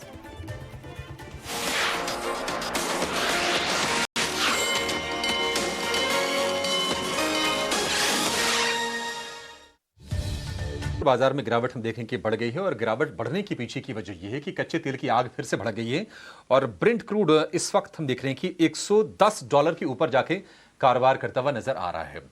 हालांकि देश की हमारी जो ऑयल मार्केटिंग कंपनीज हैं, इंडियन ऑयल, भारत पेट्रोलियम या फिर हिंदुस्तान पेट्रोलियम, इनको राहत देने के लिए सरकार ने एक्साइज ड्यूटी में कटौती की है, लेकिन चूंकि अंडर रिकवरी काफी ज्यादा है उसके चलते हम देख रहे हैं कि इस राहत के बावजूद भी आपको ये सारे के सारे शेयर नीचे दिखाई देंगे। हमारे साथ इस मुद्दे पर बातचीत करने के लिए और जरा ऑयल के डायनेमिक्स को समझते हैं कि कितनी सिचुएशंस पहले से इंप्रूव होती नजर आ रही है, इस पर बातचीत करते हैं। एचपीसीएल के पूर्व सीएमडी एमके सुराणा हमारे साथ जुड़ गए हैं। सुराणा सर, बहुत शुक्रिया आपका समय देने के लिए। स्वागत है आपका 18 आवर स्वदेश पर। सर, पहला सवाल यही, सरकार ने जो राहत दी है सर, वो कितनी राहत है, कितनी भरपाई हो जाएगी कंपनीज के नुकसान की? देखिए, आपको और आपके दर्शकों को मेरा नमस्कार। अभी पिछले कुछ दिनों से क्रूड की प्राइसेस काफी बढ़ी है। जैसे पहले 65 या 70 के आसपास चल रही थी, अभी 110, 119 तक जा चुकी थी, अभी फिर 110 के आसपास चल रही है। दूसरा जो एक्सचेंज रेट है, डॉलर टू रुपीस का जो कन्वर्शन है, वो कभी पहले 75, 80 रहा करता था, वो आज 94 के आसपास चल रहा है। इन दोनों के ही कारण, और हमारी जो पंप प्राइसेस हैं वो पिछले 4 साल से कम कांस्टेंट है। तो इसके कारण ऑयल मार्केटिंग कंपनीज को इसका काफी खामियाजा भुगतना पड़ रहा है, क्योंकि आप क्रूड काफी ज्यादा दाम पर खरीद रहे हैं और आप बेच रहे कम दामों पर, तो इससे उनको नुकसान होता है। तो इसलिए यदि दो ही रास्ते हैं, या तो सरकार भाव बढ़ाए या दूसरा उसका लिए कुछ और उपाय निकाले। यदि हम भाव बढ़ाते हैं तो उससे इन्फ्लेशन बढ़ता है, उससे मैक्रो इकोनॉमिक्स पर असर पड़ता है। तो ये सरकार ने दूसरी तरीके से कि एक्साइज ड्यूटी को कम करके कंज्यूमर के ऊपर कोई बर्डन न डालते हुए, और जो सरकारी कंपनियों को जो नुकसान हो रहा था उसके थोड़ा कम करने की कोशिश की है। ये नहीं कि इससे पूरा खामियाजा भर जाएगा, लेकिन डेफिनेटली इससे थोड़ी राहत मिलेगी। और एक दूसरा इशू ये रहता है, क्योंकि ये बहुत हाई वॉल्यूम बिजनेस है, इसलिए इसमें लिक्विडिटी भी एक इशू है, क्योंकि आप क्रूड खरीदते हैं फिर प्रोडक्ट का वापस, तो ये rotation of money is also important. तो यदि आप ज्यादा भाव में खरीद रहे हैं और कम भाव में बेच रहे हैं तो लिक्विडिटी पे भी असर पड़ता है। तो इस हिसाब से ये सरकार का अच्छा कदम है कि इससे सरकारी कंपनियों को भी थोड़ी राहत मिलेगी और कंज्यूमर पे भी फर्क नहीं पड़ेगा और मैक्रो इकोनॉमिक्स में भी उसका असर नहीं पड़ेगा। मैं सृष्टि बात कर रही हूँ, कितनी राहत मिलेगी, क्योंकि आपने देखिए एचपीसीएल की कमान जो है कई सालों तक संभाली है और ये नंबर्स आई एम श्योर थोड़े हैंडी होंगे। जो एक्साइज ड्यूटी में कटौती हुई है, एक बार क्या आप उस पर हमें बता पाएंगे कि क्या किस तरीके से राहत देते हुए नज़र आएंगे नंबर्स पे? और दूसरा सवाल ये था कि देखिए अभी तो एक ही राहत सरकार ने दी है, उनका ये भी कहना है कि हम अभी प्राइस नहीं बढ़ा रहे हैं, बट कहीं ना कहीं पैनिक तो है ही, क्योंकि हम जानते हैं कि नायरा ने किस तरीके से अपने प्राइजेस बढ़ाए हैं। तो क्या आपको लगता है कि आने वाले कुछ महीनों में अगर ऐसी ही स्थिति रही तो वो नौबत भी आ जाएगी? नहीं, देखिए, ये युद्ध की स्थिति है और ये नॉर्मल सिचुएशन नहीं है, लेकिन फिर भी सरकार ने, जैसे जब यूक्रेन का वॉर जब शुरू हुआ था 2022 में, तो क्रूड की प्राइस $128 तक पहुंच गई थी, और उस समय भी सरकार ने एक्साइज ड्यूटी को कम करके ही इसको मैनेज किया था और पंप प्राइसेस मोर और लेस कांस्टेंट रखी थी। तो ऐसी आशा है कि शायद पंप प्राइसेस न बढ़े, लेकिन ये सिचुएशन एक इवॉल्विंग सिचुएशन है। और दूसरा, क्योंकि थोड़ी क्लैरिटी की कमी है ये युद्ध के आउटकम पे, तो कितना ज्यादा दिन तक ये चलता है और कितना प्राइस पे चलता है और एक्सचेंज की क्या नौबत रहती है, उसके हिसाब से ही चीजें डेवलप होगी इसके। तो उस बारे में आज से यदि हम फोरकास्ट करने की कोशिश करेंगे तो उतना गलत भी रहेगा और हाइपोथेटिकल होगा वो। दूसरी बात जो आपने पूछी कि इससे कितना खामियाजा कम होगा, देखिए $10 पर लीटर जो कम किया गया वो सीधे, क्योंकि एक्साइज ड्यूटी जो है ये फिक्स्ड अमाउंट है, ये परसेंटेज की तरह नहीं चलती है। तो $10 का जो नुकसान ऑयल कंपनीज को हो रहा था उसमें उसकी कमी आएगी। अभी एक्चुअली उनका कितना आज की तारीख में नुकसान हो रहा है वो अलग अलग कंपनी का अलग अलग हो सकता है, क्योंकि ये इंटीग्रेटेड मार्जिन, ब्लेंडेड मार्जिन होते हैं। तो डिपेंडिंग ऑन उनकी रिफाइनरी की क्षमता क्या है, उनकी प्रोडक्ट स्लेट क्या है, वो क्रूड कहाँ से खरीद रहे हैं, किस भाव पे खरीद रहे हैं और कब क्रूड कब टाइम पे प्रोसेस कर रहे हैं, क्योंकि उसमें थोड़ा टाइम लैग भी रहता है। उस हर एक कंपनी का ये थोड़ा थोड़ा डिफरेंट रहेगा। तो उस पर मेरा कुछ कमेंट करना मेरे ख्याल से वो ठीक नहीं होगा आज की तारीख में। निश्चित तौर पर मार्जिन प्रभावित हो रहे हैं। सुराणा सर, एक और चीज़ ज़रा बताइए, अभी 2 दिन पहले ऐसा लग रहा था कि शायद चीज़ें बेहतर होती नज़र आएं मिडिल ईस्ट में, लेकिन ईरान और अमेरिका दोनों की तरफ से कोई बहुत पॉजिटिव बयान आ नहीं रहे हैं। तो 2 चीज़ें हैं, एक तो है प्राइस, दूसरा है सप्लाई। ईरान ने ये कहा है कि वो भारत के लिए, रूस के लिए, चीन के लिए और इराक के लिए स्टेट ऑफ हॉर्मुज को खुला रखेगा। तो हो सकता है कि सप्लाई हमारे यहाँ दुरुस्त हो जाए, लेकिन ये प्राइस वाली टेंशन तो रहेगी। ब्रेंट क्रूड तो हम देख रहे हैं कि $110 के ऊपर चला गया है। क्या आपको लगता है कि यहाँ से सर कच्चा तेल और ज़्यादा ऊपर जा सकता है और ये जो मिडिल ईस्ट में जो सिचुएशंस हैं और ज़्यादा यहाँ से पुअर हो सकती हैं? जैसे आपने सही कहा है, सप्लाई एक इशू है, प्राइसिंग एक दूसरा इशू है। क्योंकि 20% जो कच्चा तेल हमारा स्ट्रेट ऑफ हॉर्मुज के थ्रू आ रहा था, उसमें रुकावट आई, तो उससे इंटरनेशनली क्रूड की जो आवक थी, पीएनजी की, एलपीजी की, उसकी सप्लाई में तो कमी हुई है, उसमें कोई दो राय है ही नहीं। और उसी के कारण जो अवेलेबल क्रूड है उसकी प्राइसेस ऊपर बढ़ रही है। उसमें थोड़ा सा स्पेकुलेटिव एलिमेंट भी हो सकता है, लेकिन निश्चित रूप से कमी के कारण उसकी प्राइसेस बढ़ी हैं। अभी आज की तारीख में बयान दोनों तरीके से आ रहे हैं। कहीं कोई बयान आता है कि बातचीत चालू है, कहीं बयान आता है कि बातचीत नहीं हो रही है। लेकिन मेरे ख्याल से वॉर सिचुएशन में ये सब चीजें थोड़े दिन चलेगी, और चूंकि ऑब्जेक्टिव वॉर का क्या है वो उतना क्लियर नहीं है, और जो डिफरेंट प्लेयर्स है वॉर के, उनके अलग अलग तरीके के स्टेटमेंट है, तो ये डेली सिचुएशन है। तो उसके हिसाब से ही ये क्रूड की प्राइसेस ऊपर नीचे होगी, क्योंकि इसमें एक स्पेकुलेटिव एलिमेंट है, इसमें एक रिस्क एलिमेंट है। लेकिन भारत के लिए जो एक अनाउंसमेंट है कि भारत एक 2 देशों के शिप्स को जाने दिया जाएगा, वो हमारे लिए एक अच्छी बात है, क्योंकि हमारे जो शिप ऑलरेडी वहाँ भरे हुए हैं, जैसे 5 और एलपीजी के वेसल वहाँ पर हैं, वो आ सकते हैं। हम वो शिप से भी कुछ सामान वहाँ से मंगा सकते हैं। और चूंकि मिडिल ईस्ट से इंडिया का जो जर्नी टाइम है वो कम है कंपेयर टू दूसरी जगह से मंगाए, तो उससे हमें डेफिनेटली फायदा होगा। लेकिन पिछले दिनों डिप्लोमेसी की तरह कुछ शिप्स हमारे यहाँ आए हैं, जैसे 2 एलपीजी के वेसल अभी भी आए हैं वहां से। तो ये सब, और उसके अलावा दूसरे देशों से भी लाने की कोशिश की जा रही है। आगे चलते हुए यदि वॉर ज्यादा चलता है और इसी तरीके से चलता है, स्ट्रेट ऑफ हॉर्मुज नहीं खुलता है, वॉर चले न चले, लेकिन स्ट्रेट ऑफ हॉर्मुज यदि ब्लॉक रहता है, तो ऑयल की प्राइस में बढ़ोतरी होने की आशंका है। लेकिन ये डिपेंड करता है कितना दिन तक चलेगा, क्योंकि कुछ पिछले दिनों आईईए ने कुछ क्रूड रिलीज भी किया था अपने जो स्ट्रेटेजिक रिजर्व में से, लेकिन वो एक वन टाइम सिचुएशन है। आप उससे बहुत ज्यादा दिन तो नहीं चला सकते हैं।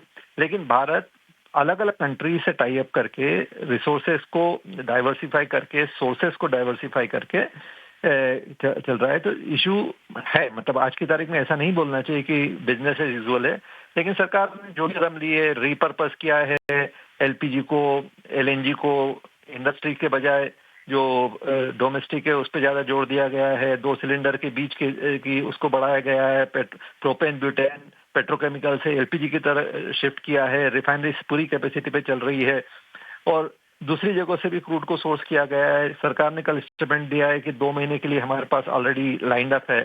तो मेरे ख्याल सरकार अपनी तरफ से पूरी कोशिश कर रही है, और हमें ऐसी आशा करनी चाहिए कि इसके पहले ये चीज कुछ इस नतीजे पे पहुंचे जिससे कि क्रूड और प्रोडक्ट्स की सप्लाई बराबर हो। लेकिन एक मानना चाहिए कि स्ट्रेट ऑफ हॉर्मुज खुलने के बाद भी, क्योंकि ये 25 दिन का एक ब्लॉकेज रह चुका, थोड़ा ज्यादा भी रहेगा, तो वापस नॉर्मलाइज होने में भी टाइम लगेगा। तो हम लोगों को इसके लिए भी तैयार रहना चाहिए। ठीक है सुराणा सर, बिल्कुल वैलिड पॉइंट कि सरकार अपनी तरफ से बहुत अच्छे से मैनेज कर रही है। और देखिए, जब आपकी 85% डिपेंडेंस अगर विदेशों पर हो और स्थितियां इस तरह की हो, तो डैमेज कंट्रोल करना, सिचुएशंस को काबू में करना कितना टफ हो जाता है, ये हम देख सकते हैं। और तस्वीरें भी बता भी रही हैं कि कितनी दिक्कतें आ रही हैं। बहुत शुक्रिया सर आज समय देने के लिए और विस्तार से इन तमाम मुद्दों पर हमसे बातचीत करने के लिए।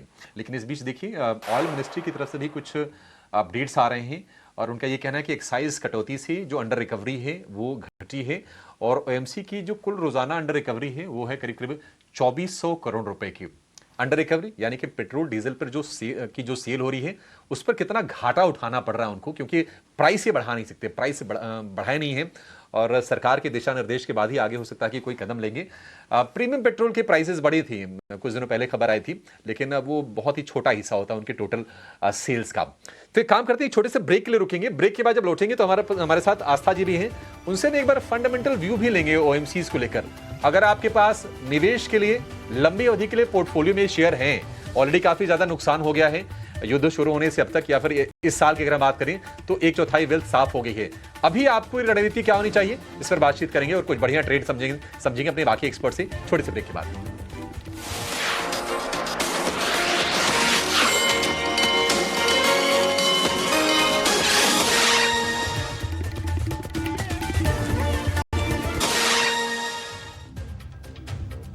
ब्रेक के बाद आपका स्वागत है क्लोजिंग कॉल्स में। तो देखिए मार्केट में थोड़ी वीकनेस गहराती हुई और कहीं ना कहीं अब 1400 अंकों से ज़्यादा की गिरावट आप निफ्टी बैंक में देखेंगे और निचले स्तरों से कोई रिस्पाइट नहीं है। बट हमारे एक्सपर्ट्स हमारे साथ मौजूद हैं और लगातार वो हमें गाइड भी कर रहे हैं। और ब्रेक पे जाने से पहले हम OMCs पे चर्चा कर रहे थे कि एक्साइज ड्यूटी में कट एक थोड़ी राहत ज़रूर फिलहाल ऑयल मार्केटिंग कंपनीज के लिए आती हुई। पर प्रदीप, एक बार आपका व्यू ONGC, देखिए ये तो कहीं ना कहीं रिफाइनरी से जुड़ी कंपनी है, 5% यहाँ पर तेज़ी है। बट BPCL और HPCL इन दोनों ही काउंटर्स पे व्यू दीजिए, क्योंकि एक्साइज ड्यूटी कट के बाद एक तेज़ी ज़रूर आई थी पर पूरी सेल ऑफ में तब्दील हो गई। वो कैसे देख रहे हैं आप इनको चार्ट्स पे? देखिए ओवरऑल मुझे लगता है कि चार्ट में अभी भी वीकनेस है। अभी BPCL 283 के रेंज के आसपास का चल रहा है। मुझे लगता है कि 260 से लेकर 255 तक आने का हाई पोटेंशियल इसमें है। तो अभी वेट करके जाइए, अगर किसी के पास लॉन्ग टर्म व्यू से है होल्ड कीजिए, लेकिन अभी भी क्योंकि नीचे डाउन साइड मैं एक्सपेक्ट कर रहा हूं, तो अभी फ्रेश बाई करना या तो एवरेज करने का सलाह नहीं रहेगा। एक बार 265 260 तक आने पे बाई करने का सलाह रहेगा। HPCL अभी 341 के रेंज पे चल रहा है। 294 से लेके 310 ये थोड़ा बड़ा रेंज है। यहाँ पे एक सपोर्ट है, उससे पहले सपोर्ट नहीं है। मुझे लगता है कि अभी भी थोड़ा बहुत वेट करना चाहिए, क्योंकि अभी चारों स्टेट में इलेक्शंस भी है एंड मुझे लगता है कि आफ्टर इलेक्शंस ऑटोमेटिकली ये प्राइस हाइक भी होने वाला है। सो अभी 341 के रेंज पे चल रहा है।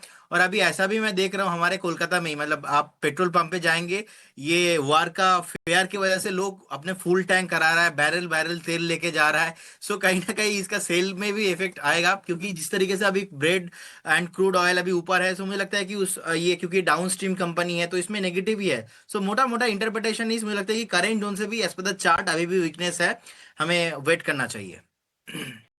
ऑलराइट, तो जल्दबाजी ना करें, फिलहाल वेट करें और देखिए वीकनेस हावी ही है। अब प्राइजेस बढ़ेंगे तब जाके थोड़ा इनको रिस्पाइट आएगा, बट वो हमारे लिए इतनी अच्छी खबर नहीं है। बट देखते हैं कि किस तरीके से कंपनीज आगे परफॉर्म करती हैं। बट देखिए वीकनेस जो है कई सारे और दिग्गज काउंटर्स में हावी हो रही है। और बजाज ट्विंस की एक बार बात करते हैं, बजाज फिनसर्व, बजाज फाइनेंस, इन दोनों में ही लोकेश जी हमने वेंसडे को बहुत अच्छे मूव्स देखे थे। मार्केट की रिकवरी के साथ ये अच्छा परफॉर्म कर रहे थे। बट खास तौर से बजाज फाइनेंस फिर से निफ्टी के टॉप लूजर्स में शामिल है। कहाँ तक जाते हुए देख रहे हैं आप इसे? ये स्टॉक ऐसे तो नेगेटिव ही चल रहा है। लास्ट 3 दिनों में आपने जो शॉर्ट कवरिंग रैली देखी थी, इसमें वो मार्केट के करेक्शन के साथ साथ वो भी फेजल आउट होते हुए दिख रहा है और अभी सारे मूविंग एवरेज के नीचे ट्रेड कर रहा है। तो इस पे अगर किसी के ऊपर लॉन्ग पोजीशन है तो एवरेज एटलीस्ट ना करे। हो सकता है ये स्टॉक वापस 820 से लेके 800 तक वापस आ सकता है। तो उस जगह को देखिए 800 के करीब इसको हमें लॉन्ग पोजीशन हम ऐड कर सकते हैं, पर राइट नाउ हमें अवॉइड करके चलना चाहिए 800 के टारगेट के लिए। ठीक है, बजाज फाइनेंस को लेकर ये व्यू हो गया। बाजार आप देखिए दिन के निचले स्तरों पर है और जो चढ़ने वाले शेयरों की संख्या है ना वो बहुत ही सीमित रह गई है।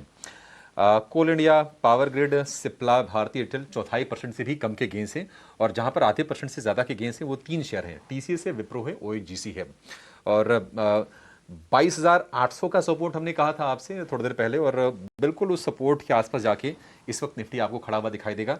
लगभग जो गिरावट है 500 अंकों के आसपास की हो गई है और निफ्टी बैंक 52,200 के सपोर्ट के पास है और गिरावट हो गई है 1450 अंकों से भी ज्यादा की। तो दिन के निचले स्तर पर आपको दोनों के दोनों इंडेक्स नजर आएंगे और जो हैवी वेट्स हैं उनकी भी काफी ज्यादा पिटाई आज के सत्र में हो रही है।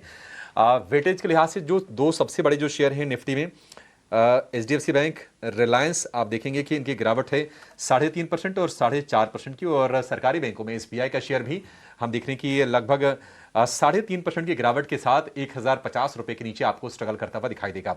लेकिन बैंकिंग फाइनेंशियल से जुड़ी हुई कंपनी, फिनटेक कंपनी पेटीएम के शेयर पर जरा एक व्यू लेते हैं, क्योंकि गिरावट इसमें हो गई है 5.5% की और वायदा का दूसरा सबसे ज्यादा गिरने वाला ये शेयर इस वक्त है।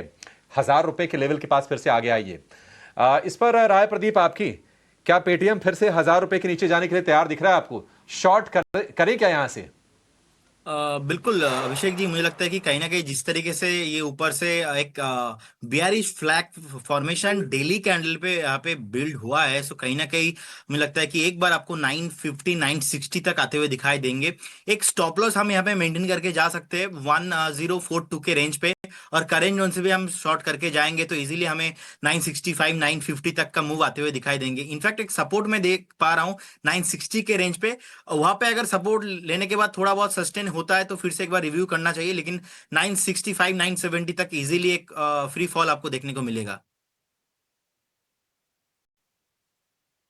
ठीक है, 960 970 तक एक फ्री फॉल देखने को मिलेगा। और 960 ऐसा नहीं कि बहुत पुरानी बात होगी, 52 वीक लो का लेवल वही होगा। एक बार जरा मैं चेक भी कर लेता हूं। और उसके उस लेवल तक जाने की आशंका फिर से प्रदीप जता रहे हैं। तो यहां से ₹1042 के स्टॉप लॉस से आप चाहे तो पेटीएम को शॉर्ट कर सकते हैं ₹950 के टारगेट के साथ। अब दिक्कत की बात यह है ना कि आप कोई भी ट्रेड लेकर जाइए, आपको ना इस बात की कोई गारंटी नहीं है कि अच्छा सोमवार को क्या होगा, कुछ नहीं पता। ये ट्रंप को ही पता है कि आगे अब होना क्या है। और ट्रंप जो बता रहे हैं उस पर आप कितना यकीन करें, आप उस पर ना बिल्कुल यकीन ना कीजिए कि ट्रंप जो कह रहे हैं उनकी कथनी करने में हमेशा फर्क रहा है।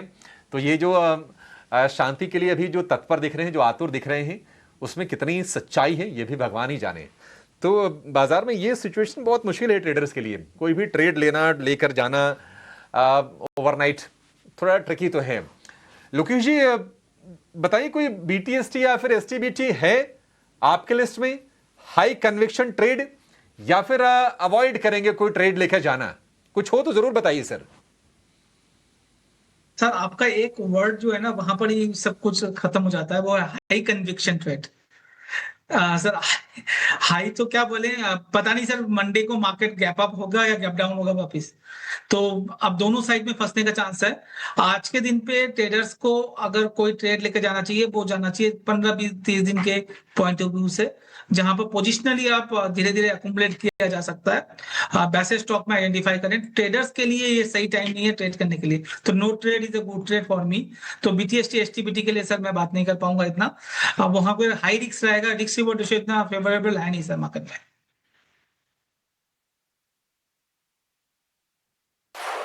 ठीक है, BTST STBT को लेकर कन्विक्शन नहीं है, क्योंकि ये बाजार वो है ही नहीं जहां पर हम कोई लेवल रेस्पेक्ट होते हुए देखें। देखिए टेक्निकल्स भी ना एक हद तक काम करते हैं। टेक्निकल वैसे ही है कि जब पता है कि पानी स्थिर है, फिर आपको पता होता है कि आप कितनी रफ्तार से नाव को चलाएंगे, कितनी रफ्तार से आगे बढ़ेगी।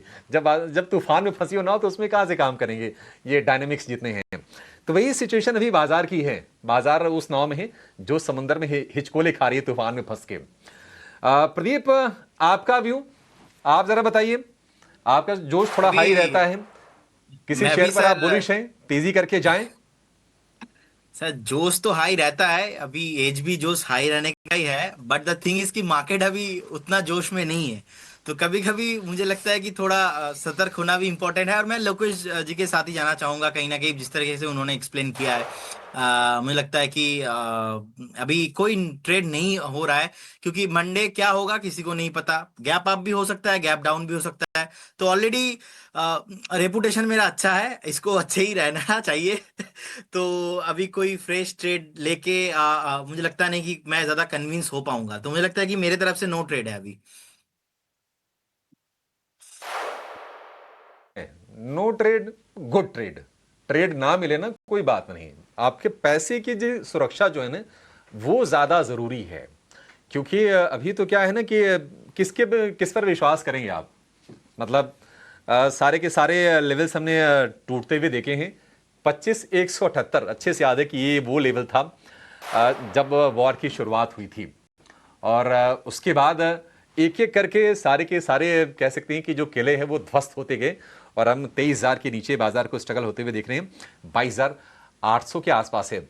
अच्छा प्रदीप, एक बात बताइए जरा कि अगर किसी की मान लीजिए तेजी की पोजीशन हो अगर इंडेक्स में, या फिर कुछ स्टॉक्स में अगर कोई तेजी करके जा रहा हो, क्या हेजिंग के तौर पर थोड़ी नीचे के पुट्स आप बाइंग करने की सलाह देंगे 22,500 में?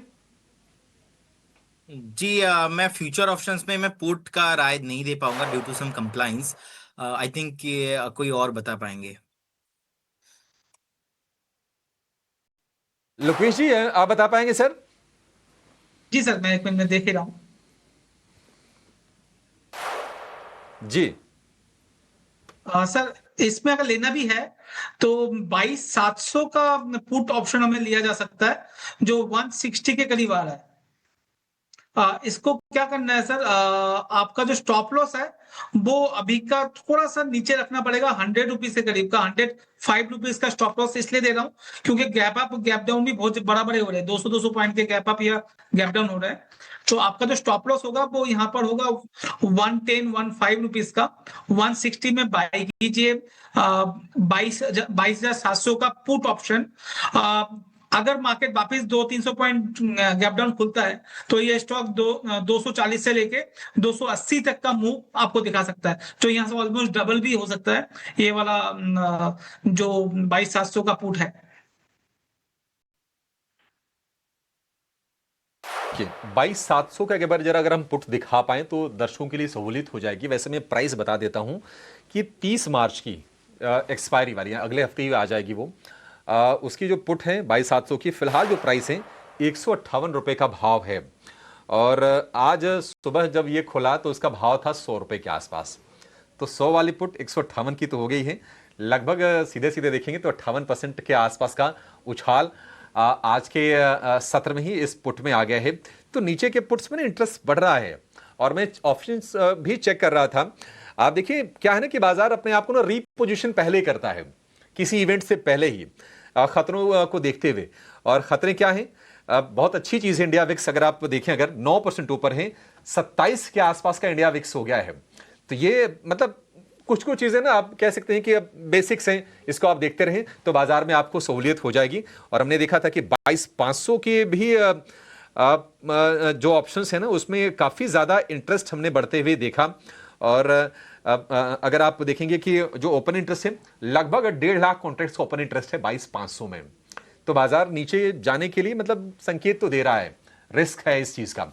एक काम करते हैं, एक छोटे से ब्रेक के लिए रुकेंगे, ब्रेक के बाद जब लौटेंगे कुछ और शेयरों पर चर्चा करेंगे, कुछ इंटरेस्टिंग रिसर्च भी लेकर आएंगे, आपके जाएगा नहीं।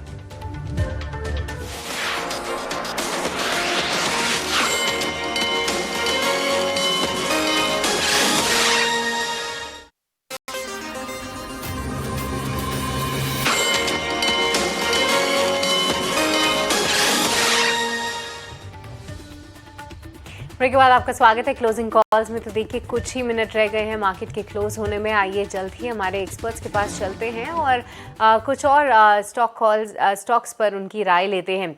और सुप्रीम पेट्रो इस काउंटर की चर्चा करते हैं क्योंकि आज सुबह भी हमने जो है इस काउंटर पर व्यू लिया था हमारे एक्सपर्ट का। 4% की तेजी थी और अब देखिए फिलहाल स्टॉक डे हाई पे आता हुआ 15% के मूव ये पर्टिकुलर स्टॉक दिखाता हुआ कहीं ना कहीं कुछ ऐसे इंडिकेशंस वो दे भी रहा था। पर प्रदीप जी, एक बार आपका व्यू सुप्रीम पेट्रो पर, क्योंकि मैं देख पा रही थी कि स्ट्रॉन्ग मूव्स तो है ही पर अपने प्रीवियस वीक के हाई को भी ये स्टॉक क्रॉस कर ऊपर निकला है। कैसे देख रहे हैं आप इसका वॉल्यूम बिल्डअप और क्या इस मूव पर भरोसा करना चाहिए? जी देखिए मुझे लगता है कि बने रहना चाहिए। जिस तरीके से एक बेस फॉर्मेशन हुआ है और ब्रेकआउट आया है इसमें 818 820, उससे पहले तो मुझे कुछ बड़ा रेजिस्टेंस नहीं दिखाई दे रहा है। तो अभी 775 के रेंज पे है, बिल्कुल होल्ड करना चाहिए और बने रहना चाहिए।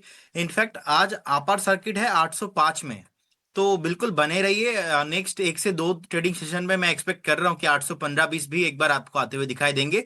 फिलहाल जिन्होंने बाय किया है उनके लिए एक ट्रेलिंग स्टॉप लॉस है। ट्रेलिंग स्टॉप लॉस आज का जो एवरेज पूरा दिन का प्राइस है ऑलमोस्ट 731 732 के रेंज पे है। तो आप 732 के एक स्टॉप लॉस मेंटेन कीजिए, बने रहिए। फ्रेश बाय करने का सलाह अभी नहीं रहेगा क्योंकि ऑलरेडी मार्केट बंद होने वाला है और ऑलरेडी 15% चला हुआ है। तो जिनके पास ऑलरेडी है आप एक ट्रेलिंग स्टॉप लॉस मेंटेन कीजिए और बने रहिए। ऑलराइट, तो अभी फ्रेश बाय ना करें, ट्रेलिंग स्टॉप लॉस के साथ अगर आपके पास एग्जिस्टिंग पोजीशन है तो आप बने रह सकते हैं। 805 तक के टारगेट्स दिखाने का भी दमखम रखता है। बेहतरीन मूव्स आप देखिए, मेजॉरिटी ऑफ द डे इसने फ्लैट ही ट्रेड किया और आखिरी के आधे घंटे में ये रुकने का नाम नहीं ले रहा है। चलिए आगे की चाल इसकी ट्रैक करेंगे। पर लोकेश जी, एक और स्टॉक है हिंदुस्तान कॉपर। यहाँ पे भी स्ट्रॉन्ग मूव्स आ रहे हैं, 3% का उछाल, और मैं देख पा रही हूँ लगातार दूसरे दिन ये उड़ान भर रहा है। कैसे देख रहे हैं आप इस स्टॉक को? ये जो मूव है इसमें निकलने की कोशिश करनी चाहिए मेरे हिसाब से। ये जो स्टॉक है यहाँ का कंप्लीटली रेजिस्टेंस जोन है 500, 515 और 520 तक। तो किसी की दर्शकों के पास अगर है ये स्टॉक तो ऊपर के लेवल पे निकलने की कोशिश करें। अभी यहाँ पर नया बाई करने का ऑप्शन मुझे दिख नहीं रहा है। इसका मूव अच्छा होगा 550 के ऊपर, वो अभी काफी ऊपर है। जब तक ये 550 के ऊपर क्लोज ना दे दे, हमें इसमें बाइंग जोन मेरे हिसाब से नहीं आएगा।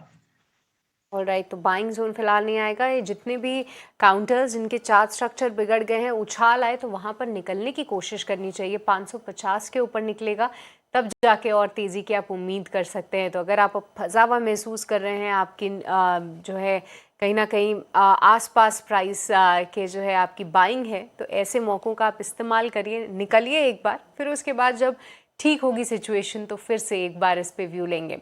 बट एक बार Pradeep ji, LIC housing finance पे भी राय दीजिए। देखिए, हमने आज सुबह भी डिस्कस किया था, बट ऐसे बाजार में भी स्टॉक अपने आप को होल्ड करने में कायम है, और मैं देख पा रही हूँ पिछले 3 दिनों से अच्छे मूव्स हैं। LIC हाउसिंग फाइनेंस क्या कुछ बेहतर हो रहा है चार्ट में, या फिर यहाँ पर भी उछाल में निकलना चाहिए? देखिए, ओवरऑल इसमें स्ट्रेंथ नहीं है एक्चुअल में। थोड़ा अगर लंबा टाइम फ्रेम में आप जाके आप हिस्ट्री में जाके देखेंगे तो मंथली एंड वीकली चार्ट अभी भी इसमें कहीं ना कहीं वीकनेस है। तो जिस तरीके से थोड़ा बहुत यहाँ पे बेस फॉर्मेशन हो रहा है, we call that's dead cat bounce purely. And मुझे लगता नहीं कि डेड कैट बाउंस आपको सस्टेन करते हुए दिखाई देंगे। 525 530 तक ये मूव कंटिन्यू हो सकता है, लेकिन उछाल में सेल ऑन राइज ही व्यू लेके चलना चाहिए। सेल राइज की रणनीति आपको LIC हाउसिंग फाइनेंस में बताने की सलाह दी जा रही है। देखिए, बाजार में क्या है कि इस वक्त ऐसे शेयरों पर फोकस करना चाहिए जो थोड़े से ना वॉर प्रूफ हों। वैसे तो ऐसे माहौल में सारे के सारे शेयर टूट रहे हैं, लेकिन जिन पे कोई डायरेक्ट इंपैक्ट ना पड़ रहा हो उन पर आप फोकस करके चल सकते हैं। क्या भारतीय एयरटेल वो शेयर हो सकता है? क्योंकि क्या है कि ये मतलब ऐसा नहीं कि टेलीकॉम के लोग खर्चे अपने घटा देंगे, डेटा कंजम्पशन घट जाए, ऐसा कुछ होने वाला नहीं है। हाँ, कंपनीज की कॉस्ट थोड़ी ज़रूर बढ़ती है, क्योंकि जो टावर वगैरह जो ऑपरेट करते हैं उसमें डीजल का इस्तेमाल होता है, जिनसेट्स वगैरह में थोड़ा सा हो सकता है कि कॉस्ट बढ़ने का वहाँ पर रिस्क हो। लेकिन लोअर लेवल से स्मार्ट रिबाउंड आप देखिए, ये हरे निशान में आके भारतीय एयरटेल इस वक्त डे हाई पे आपको कारोबार करते हुए नजर आएगा। तीसरे सत्र में तेजी है। लोकेश जी, एयरटेल में ट्रेड ले सकते हैं? सर, अगर आप एयरटेल को ध्यान से देखें ना, 3 सप्ताह लगातार ये जो लो बना रहा है वो 1770 के करीब लो बना के वापस बाउंस बैक कर रहा है। तो ये दिखा रहा है 1770 जो है बहुत अच्छा एक इसका बड़ा सपोर्ट जोन क्रिएट हो रहा है। जो करेक्शन हुआ है उसमें 1770 एक लक्ष्मण रेखा है।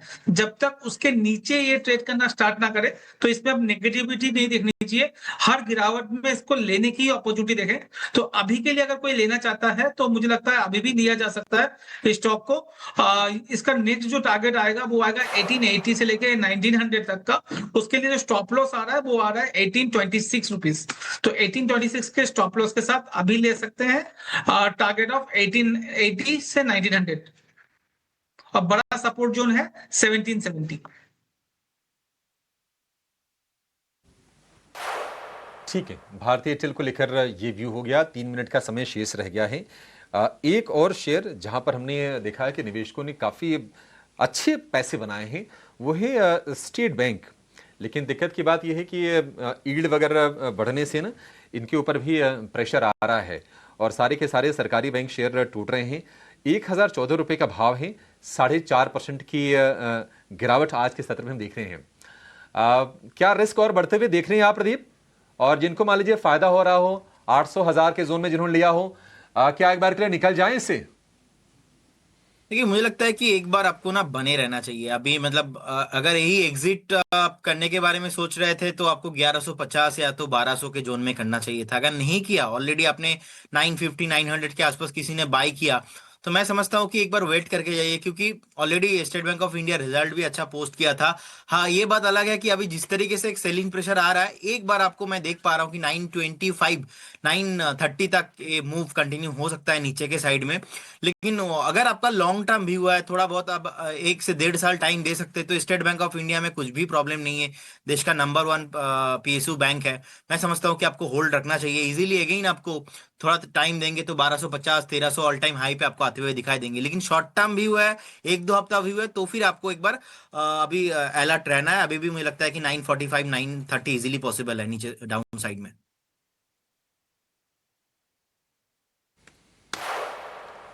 ठीक है, ठीक है। SBI को लेकर ये भी हो गया। चलिए अब क्लोजिंग की तरफ बढ़ेंगे। अब कोई शेयर पर अब ट्रेड नहीं पूछेंगे। और आज के देखिए कह सकते हैं कि सबसे अच्छी चीज़ ये कि बाजार बंद हो गया फाइनली। 22,800 के लेवल को तो निफ्टी ने क्लोजिंग बेसिस पर बचाया है, लेकिन आज कई सारे मतलब ऐसा लग रहा था कि 23,000 एक क्रूशियल सपोर्ट लेवल के तौर पर काम करेगा, वो हो नहीं पाया और लगभग 500 अंकों के आसपास से गिरावट निफ्टी में रही है।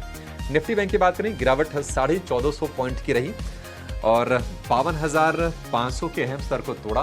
52,200 किसी तरह से आज बचा है और मार्केट की जो आज की ब्रेथ रही काफ़ी ज़्यादा वो कमज़ोर रही है। 385 शेयर चढ़ने वाले रहे हैं, लेकिन गिरावट वाले शेयर रहे हैं 2686। NSE का मैं आपको आंकड़ा बता रहा हूँ। BSE पर 998 शेयर चले हैं और 3,786 शेयरों में आज के सत्र में हमने गिरावट देखी है। तो 2% से ज़्यादा का फॉल निफ्टी और सेंसेक्स में और 2.5% से ज़्यादा की गिरावट निफ्टी बैंक में। 52,250 के लेवल आपके स्क्रीन पर और ये है एडवांस डिक्लाइन का रेशियो। आज चढ़ने वाले अगर हम सेक्टर्स की बात करें तो थोड़ी बहुत हमने बाइंग देखी है IT में। हालांकि जाते जाते जो इंडेक्स है वो आपको लाल निशान में नजर आएगा और गिरावट हो गई लगभग आधे % के आसपास की। तो जो शुरुआती गेंस थे आपने देखिए कि आधे घंटे 1 घंटे में ये पूरे की पूरी तेजी ये भी हवा हो गई जो थिन गेंस थे। और ऑयल एंड गैस में जो थोड़ी बहुत बाइंग हो रही थी ONGC ऑल इंडिया के दम पर, वो भी हम इंडेक्स के लेवल पर हम देखने की कमजोरी है, क्योंकि इंडेक्स का जो हैवी वेट है रिलायंस, उसमें जो गिरावट रही है 4.5% की। निफ्टी का तीसरा सबसे ज्यादा गिरने वाला ये शेयर रहा। सबसे ज्यादा चढ़ने वाले शेयर की बात करें तो ONGC 4% के गेंस रहे। इसके अलावा कुछ हमने गेंस IT शेयरों में देखी, कुछ पावर शेयरों में तेजी आई। पावर ग्रिड में पिटाई के बाद भारतीय एयरटेल में अच्छा मूव आया लोअर लेवल से। गिरने वाले शेयरों में श्रीराम फाइनेंस सबसे ज्यादा टूटा है, 5.5% की गिरावट हमने श्रीराम फाइनेंस में देखी है। और अगर हम वायदा के अगर हम अन्य शेयरों की बात करें तो पेटीएम, टाटा मोटर, UPL, सोना, BLW, कुछ और शेयर रहे जहां पर लॉसेस 5% से ज्यादा के रहे। वायदा में ओरेकल फाइनेंस सबसे ज्यादा चला है, 5% की तेजी ओरेकल फाइनेंस में रही है। और इसके अलावा LIC housing, oil India, NALCO, ये कुछ शेयर्स रहे जहां पर हमने 1 से 2% के आसपास की गेंस देखे हैं। बाजार के अगर हम चढ़ने वाले अगर हम सुपरस्टार्स की बात करें NSE 500 में, तो आज हमने देखा कि जो ग्रेफाइट इलेक्ट्रोड वाले शेयर रहे वहां पर बाइंग अच्छी खासी आई, क्योंकि एक बड़ी कंपनी, अमेरिका की लीडिंग कंपनी, उन्होंने दाम बढ़ाए हैं। तो उम्मीदें ये बनी है कि शायद भारतीय कंपनीज भी दाम बढ़ाएं। HEG ग्रेफाइट इंडिया 7 से लेकर 14% ये चले हैं। सुप्रीम पेट्रो में 16% का जबरदस्त उछाल हमने देखा है। तो ये आज की रही बाजार की स्थिति। जो लेवल सेटल हुए हैं 486 अंक नीचे निफ्टी, और निफ्टी बैंक की बात करें तो 1433 अंक नीचे 52,274 पर निफ्टी बैंक बंद हुआ है। 52,819 पर निफ्टी की क्लोजिंग आज के सत्र में हुई है। चलिए इसी के साथ इस शो को यहाँ पर समाप्त करने का समय हो गया है। अब देखते हैं कि ओवर द वीकेंड क्या खबरें आती हैं, डोनाल्ड ट्रंप की तरफ से बयान क्या आते हैं और क्या डी-एस्केलेशन होता है या फिर तनातनी बनी रहती है। फिलहाल लोकेश जी और प्रदीप जी, आप दोनों का बहुत शुक्रिया आज हमें समय देने के लिए और तमाम शेयरों पर चर्चा करने के लिए। फिलहाल सृष्टि और हमें आप दीजिए इजाजत। एक छोटे से ब्रेक के बाद कराएंगे आपकी हम अगले हफ्ते की तैयारी। कहीं जाइएगा नहीं। नमस्कार।